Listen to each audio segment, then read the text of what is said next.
I'm wondering about public transportation. So with the additional capital provided by the gas tax increase, what public transportation infrastructure projects would you prioritize?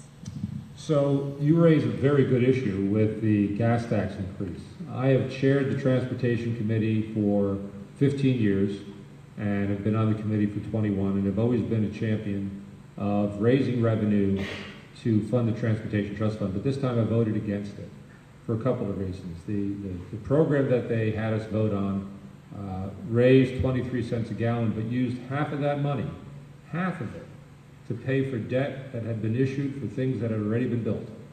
So effectively, the new program only has 11.5 cents each year available for new programs.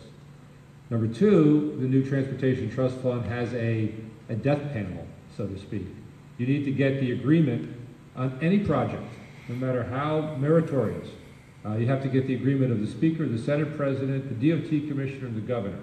All four have to agree for every project. And what does that mean? It means it's a recipe for the quid pro quo politics of Trenton. I will build a bridge for you in Bergen County if you will build a bridge for me in Atlantic County, even if I don't need it.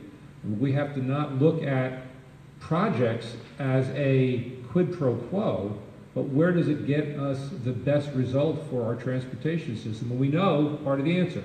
When you have to take a Northeast Corridor train anywhere, you know that if you're going into Penn Station, there's a chance that if you get there, you'll get there late. And if you're leaving Penn Station, there's a chance you'll get there, but you won't be able to get on the train because you've got to go through the tunnel of people to get in there at the last minute.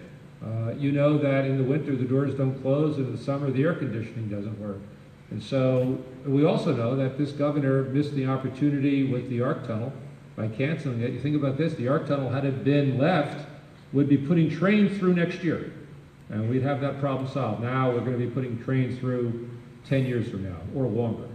And so what I would do for transportation is I would revise the Transportation Trust Fund so that we're using all 23 cents for new projects, not half of the money.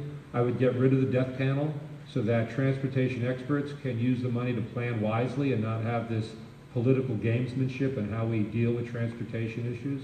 But I would also change the way we allocate our dollars, because we have to recognize that if we go back to the environmental issues that were raised earlier, how do we get New Jersey into a green economy?